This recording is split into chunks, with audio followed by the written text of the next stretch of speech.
My dad wears the same 5 shirts and 4 pants every single day. For his birthday every year, we get him 2 or 3 new shirts, and he rotates the colors throughout the week. His closet is pretty minimalist. Mine, on the other hand, is what you could call maximalist. Or at least it was about a year ago. It was March of 2020, and I was moving out of my college dorm. My roommate and I were carrying armloads of my clothes to the car, which was already packed to the ceiling full of notebooks and furniture. And when we got to the car, my dad, in his usual blue shirt and jeans, he looked at me and said, "Man, you've got a lot of clothes."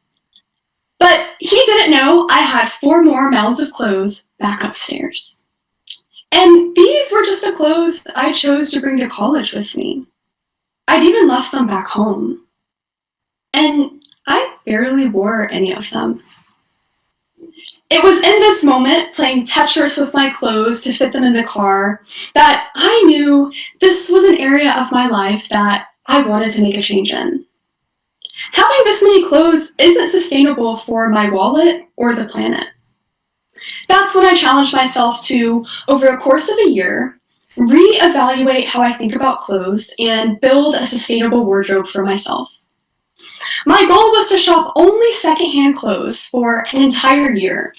See if I could improve this one aspect of my life, maybe explore my personal style and save some money along the way. So the first thing I did when I got home was head to the thrift store. I got a bunch of cute summer tank tops and skirts, and I was so excited to add them to my new sustainable wardrobe. Shopping secondhand is literally recycling clothes. It's giving old clothes a new life that otherwise would have gone to the landfill. In fact, if everyone in the US bought just one item used instead of new, it would save 449 million pounds of waste. That's the same as saving 18,700 garbage trucks full of textile waste. After a few months of thrifting, though, I ran into a problem that you may have faced before. I ran out of hangers. And not only did I run out of hangers, but I realized that of all the clothes I thrifted over the past few months, I had only worn 2 items more than a few times. That's when I started to realize that just because I thrifted it doesn't make it more sustainable. Yes, I was giving the old clothes a second life, but what happens to those clothes after a month of wearing them and getting tired of them?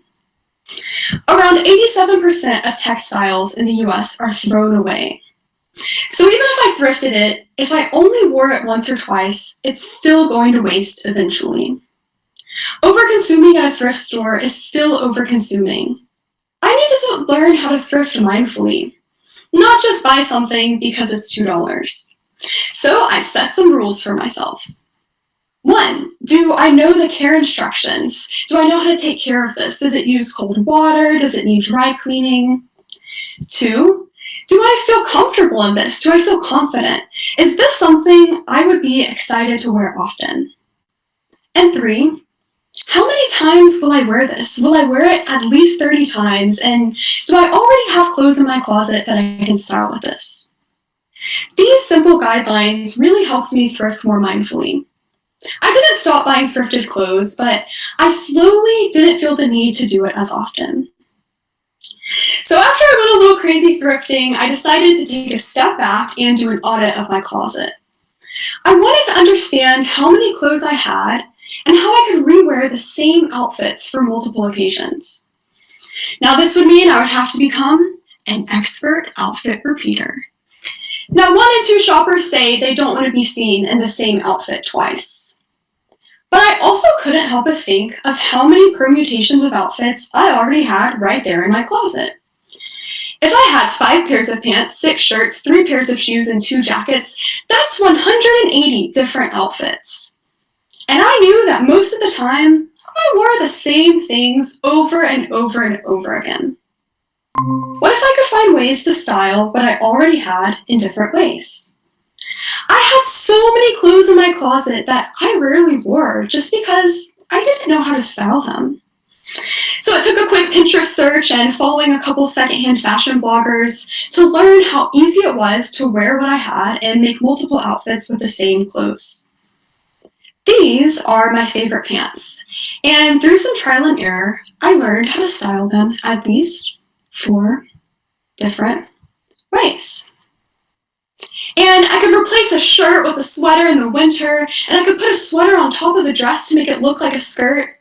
I could easily wear all the clothes I had in my closet, and all it took was a closer look at my wardrobe.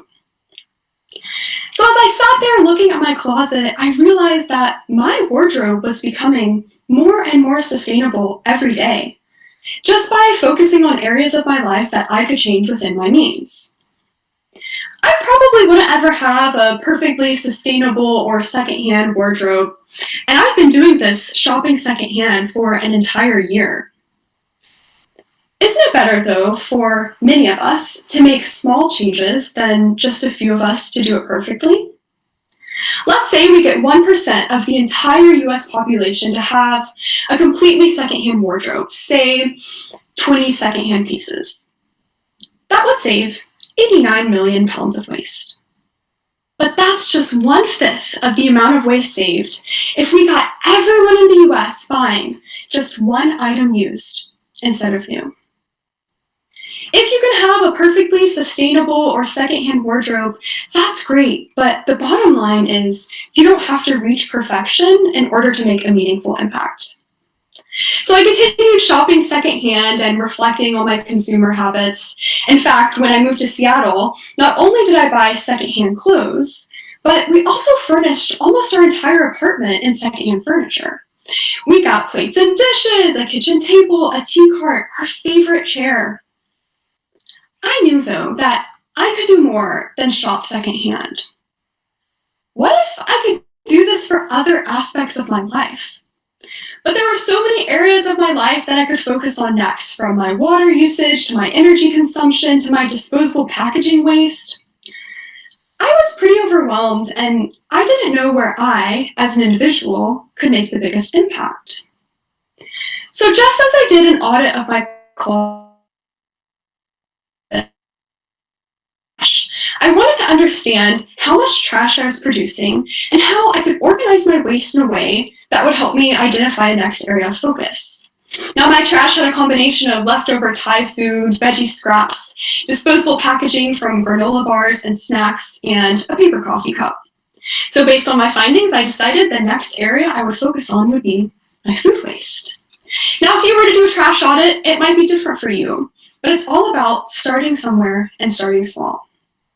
So for me, it was food waste, and using the same mindset as I did when building a sustainable wardrobe, I realized that I probably could have avoided a lot of food waste if I had done 2 familiar things: using what I have and shopping mindfully. So first, I focused on using what I had, or eating what I had. When food gets thrown away in the landfill, it doesn't break down. It actually gets trapped between other types of trash and emits methane, which is a greenhouse gas. And when I found this out, that food doesn't actually break down in the landfill like I thought, I was shocked. I knew for me to avoid my personal food waste, I would need to stay organized and make sure I'm eating all of the food that I buy at the grocery store. So I kept my pantry cabinets tidy using thrifted baskets and bins, and I put food that was about to go old in the front of the fridge to signal to eat it first. These were 2 small steps that I worked on over time. I was still producing some food waste, but I was slowly and imperfectly learning along the way. So next, I focused on the second step, shopping mindfully, specifically at the grocery store.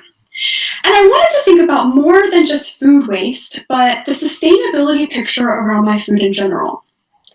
So using the same rule of thumb to be mindful about what I was buying, I started paying attention to the brands I was purchasing and the packaging the food came in.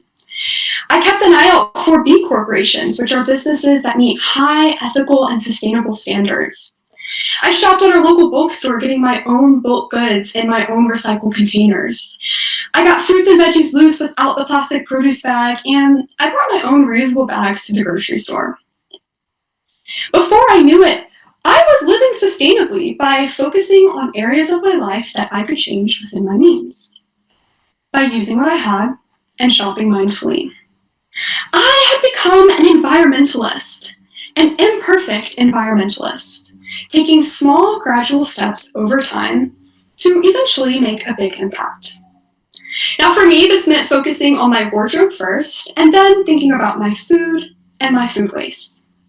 For you, it might be something else. Maybe it's taking more public transportation or using reusable bags and reusable water bottles. Or it's pushing for ethical treatment of garment workers or shopping B Corps. Or even contacting your local representatives and demanding climate change legislation. Maybe it's wearing the same 5 shirts every day like my dad. I never really considered myself to be sustainable, and I always thought that living sustainably would be this massive lifestyle change. It'd be expensive, I'd have to replace everything I had and change everything about the way I live. But you don't have to be a perfect vegan or go 100% zero waste or have a completely sustainable wardrobe. If you think you can't be vegan because you love bacon for breakfast, that's okay. Eat bacon and eat less meat during other meals. If zero waste doesn't fit with your lifestyle, just do what you can and make small changes that are within your means. And if you still buy clothes new, just ask yourself if you'll wear it at least 30 times. It's about making small, gradual changes, using what we have, and shopping mindfully. Because all of us, being imperfect environmentalists, is better than just a few of us doing it perfectly. Thank you.